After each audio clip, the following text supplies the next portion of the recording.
thì khá chuan signal ron thra deuh to in ka ringa à eng thật pon biết se tôi hey email alo thra vuk to maya signal that na phei chuan kan mu fe ve deuh che a mi ching ka chuan signal thra lo lang rang ruai mai mo to na chu anh ấy chưa ilo mail thra sen ta vuk mai eng pon is se ừ mi china kan in zo ngai kha in zot le ila e ừ eng lo izun thum kha in enkol dam dana kha in enkol dana kha toite in mi han shile te chi eng zat nge ni khata hian i e yang le mà như cái tài anh chỉ sari bor vel cái ya chỉ cái tê với thum tê à trên tê chú với cái tê nita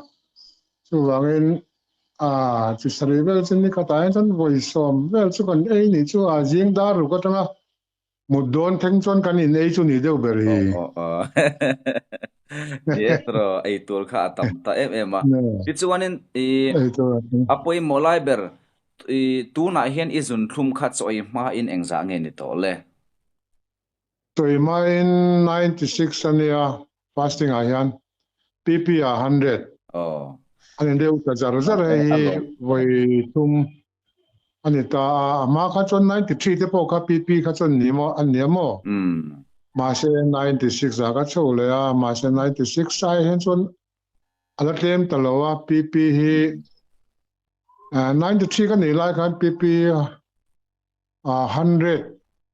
chỉ về là nia mà sẽ 96 cái này khá PP hi 100 là khá chặt chặt dọc thế à chọn mà ai khá nên asang là anh em ta lo bao cái này à PP po à fasting po mà o alom hle mai hei khovel tirna atanga thlir chuan zunthum nei to mi alo ang initri atuna chuan ti chuan nangmah hian doctor na damdoi an chaw che hi am tuna hian ấy lâu em mà cái là ấy lâu engma ei to thì lawa ramhmul damdoi kan ke à mani kha tinga kan siam ho kha natural ho cheu kha tro ei ta ke ông nói chung là khá tuần này anh diabetic thì là diabetic juice là riêng đa rồi các tùy lum in ba cái chú em mà cái ấy to lo ama idam that ma ka chuan chi som vele ei ta a idam that nuwa hi chuan a tuna hian chi thumba ke ei to lawa tro ni diabetic thì ni cái tàu với thum juice ni cái tàu với khát riêng à tùy lum ba cái lo chúng mình giờ chú với ngã anh đi chú tùy lum liền chân mà tuilum te kha chu minung pa ngai na kan mo shim shim kha ni eng poni se nha ti son ka với đi anh đi chú tùy lum cái chặt lâu ti chân mà chuanin nangma hi kha eng za nge kan en kol che kha ngồi thì cái normal thì thấy cái chuyện ni sắm ni le panga bạc cái này mi alo amara cho tu na yan kala ai chun zom deu tak zela wangin chini ka um tu na chan thakat le tem chau chu la ni ta mo a thakat po ka ating lo ni chu ti chuanin eng pot ni se chan chu se phodo se ro ni som paru ka tangin ka ya chuanin ni som paru mar sa tangin dam noi ka kai tan ve chu ka collection chu ka ni thum bel ka nga ya chu tu tanga e ani som ni le panga na chi a khanin a zual za pui ka mi ron li thak sak ta ni chuan ni som ni panga tang kha chuanin kai nan ko tang ni som ni panga atang kha chuan diabetic ti le a juice chu hi ka e ta ti le chu ka in ta ti le chu tuna yan kar khat a chuang le ta chu mi om ja chu takhat le ni thum ni li vel che che ni to ni chu tuna yan chuanin karma sa po khanin nam loi ka tha zual za pui nu a po khanin karma sa ni som pasari khan ka in test po khan 96 fasting ka 96 an ya pp ka 100 tho ne na tu ka han ka in test le nga asan bel poi ka ring to chuang lo wa englo hei lemana khovel thil thiam na chuan zunthum normal an ti chu zinga khan zinga choi ma ites kha za somni across za lo somli pathum angaya za somli le pathum ai zi chu ism soi kha dika zin kara za somni apel lawa choi khama za somli apel lo khan zunthumi nei lo we himin ti thui na doctor te hian ma se nang chu khopwa paruk te inia za cheu te ini chuan idam thavio a kangai to atuna hian chuwang chu nia i sai du zong te po tamlo te chuanin i han ei ve to la te kan te phalna te kan pe nga chan chu mo ti chuan sa chu kala ei lo tim tim e sangai ro chu lem chon kala ya ma se kai du lo chan po hi a me tha te chu la in sum ve la dama dam chian om lo ka tia i engpo ni se sa reng reng hi kan han soi zeu du chu i sa reng reng hi an chaka amai ro chu an hrisel lem lo hei hrisel kan ti hi adanga chak kan ti hi dang boka bong sa te hi chu an chaka lom chak takan ni amaro chu hei vok sa te kel sa te teng te pa an chaka ma se an hrisel lem lo ani chu chuwang chuan heng sa te hi i thla thei ni nga chuan an hriselin an thaber zo ti chuanin thil poi model kan zolu de kan zo du le chu hemi thakha chung vel kan in enkol hian chung hian kezi engza nge nang ma hen i loss ke som pali le tlem entina kere som pali kan han thakha chunga kan loss chuan kan chaw vek tura hen mi na ngai thina nang ma hi i chaw chhevek em enge yom dan soite tao se vek lo thok khat lai kha kan in ei deuh lai tak tak khan in choi tui si lo wa ei har salom siamo chun cho ti vel te a kha thai na hring hel som chinga green te kha luộc te chua ka a thiếu dang han nei nen khan eng ma hi ei thi lo ni ngot me ni thang mai ve kha chun tlem chun ka chaw ve deu amaro chu ti khan in ngaya han nei chin a khan chuan a chokar thum na khan chun tlem in ngaya kan nei thei dewa a ka ril kha tram man lo ni kha jing lu tu ka mo ril hi tram man lo ni khata chi som vel no khat zel han in chuanin ril kha tram man lo hi Zunthlum tram te kha om lo sim ta tro om man lo sim ti chuan nang ma chua po kan chuak man lo chua po kan chuak man lo kan in siam ni leng teu chu ni me ti chuanin alom om email mu te nuam to a nang ma hi dar thlang in en wang khan tun mai khan lang tha in ti taksa te kha anunga alang tha in tiem dar thlang e kai nen khat khop me mo kar khata han voi ni kai nen na voi khat voi ni chu inen ve ma na inen lo chang poi ka ne ya chu wen ka mel lan da ni ka chiang vak thei lo ani chuanin tuna hianin kan zolu du de chu tuna hianin i phei khai hi achang de vem ve ma na inen lo chang poi ka ne ya chu wen ka mel lan da ni ka chiang vak thei lo ani chuanin tuna hianin kan zolu du de chu tuna hianin i phei khai hi achang de vem hei in kalvel te hi mo i phei khai hi i fitem ti ani chu actually ka lana sa ka khu phi an zual dewa chu azang thei tak tak lo amara chu tun la en step phi ka kal du lo ka step ka exer la ken step phi ka kal bak baka a thain ti wa hian ma se hian ka khu bo tin de ula ka tun kar chung hian zoi zoi in ka zi oma chou kal te chu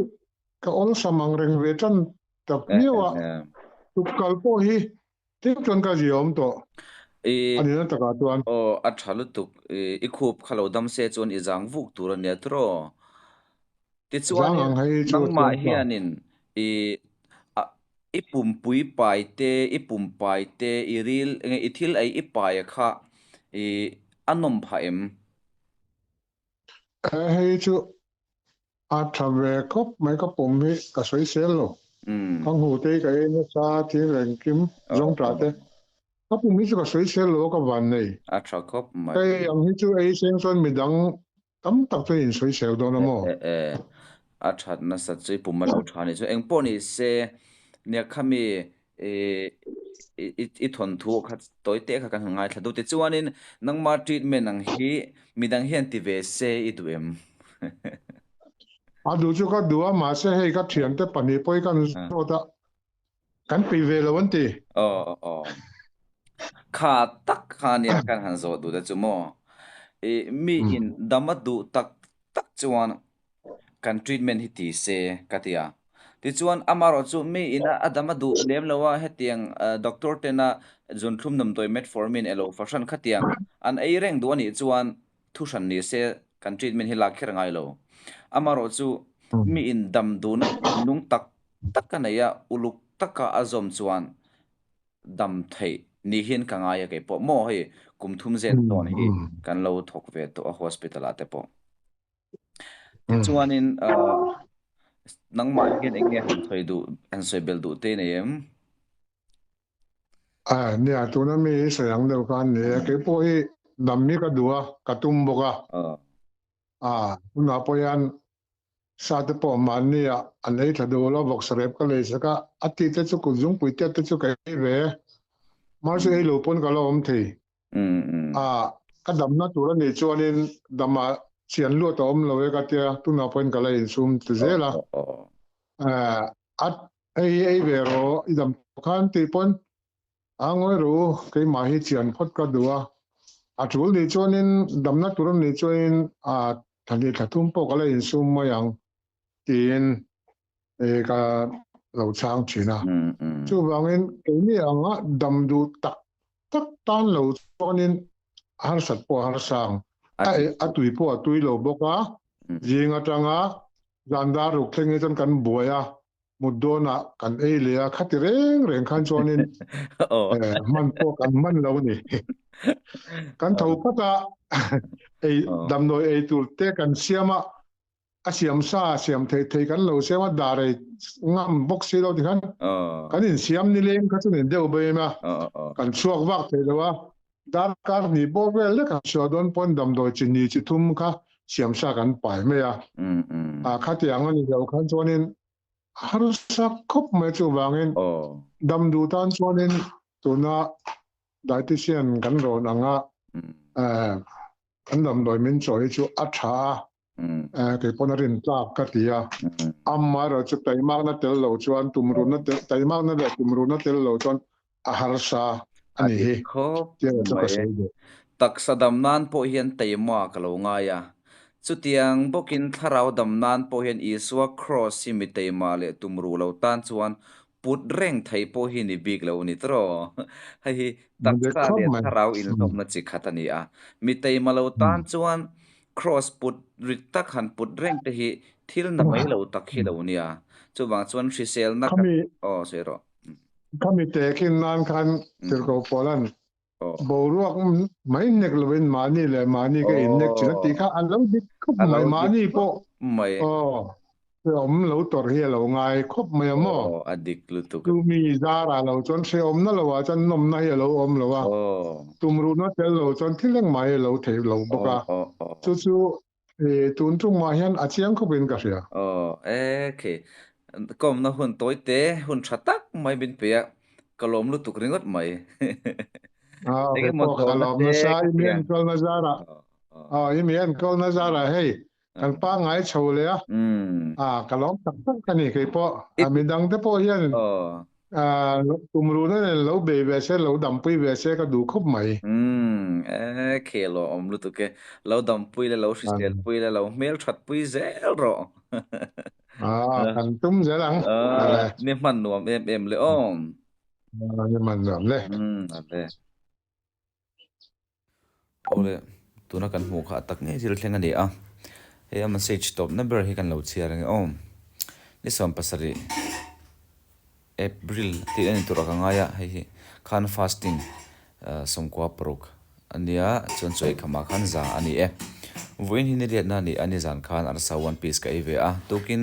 ka fasting se somret program in tareng mai ka lo me pipi pongai ka to lo dama ka in pong ve ta ka dor sil ponge voin hi im en ko tangani samthum pakon che ani ka lom lu tu ke alo ti ni ole mi in sele du mi in dam tak tak ka duni chuan kan dai te le treatment kan ti hi atha ka ti khop maya tun hnai me mu chuak kan lowa kum som ne panga chung mai hetiang hian ka zir chuana kan pu te hian an lo encall thuina te chuan Mizorama keima hian mizo ir om chuak le mizo ei du dan zong deuh hleka modify tiang hian karun siam chuak ve a mitam takin nan dam pui kher lo te pom hason pui tam takan oma amaro chu lo ti thapai vak lo ho hi ani du tlang pui chung chu chon dam pui mi lo mason pui lo asan chu in pa ati te katianga in sum chuang lo ati te kha ani hlom furani chuwang chuan dam du le hrisel du tak tak tan chuan azom chi tak ni in ka hria ani ka hian pui model pakhat chu arasa one piece ka eve atukin khan atini ni zan khan atini zia chu athil aya hian film khur le ni ti hriat ani athil aya film khura a ei tur bin rila a ei tur chin ka soi kha ei chau mai thuini hemi treatment lo experience ve do a lo ti ve chin du te in omani chuan comment na number kan da anga video po hen number kan da he number a hen in lo be mai don nia amaro chu en call du lem silo mirun phone ve shim shim du khan om thina khatiang ha kan hun te a hek ve a ke mani kan lo boi ve si a chuwa chuan khongaya en call du tak tak lo tan chuan mino phone lo turin karun ngen du chewatin minlo fiama khatia minlo prenga minlo call du tok te khan lo om thina he ka hriatna ka hlawa ka hriatna hlo hi milo meddam theim ti neu neu emo khatinga maksak deuh deuh milo call te kha an om thina khongoin khatiang te khan milo call to lo turin kan ngen bok cheu ni adu tak tak tan number a khian alo zo theye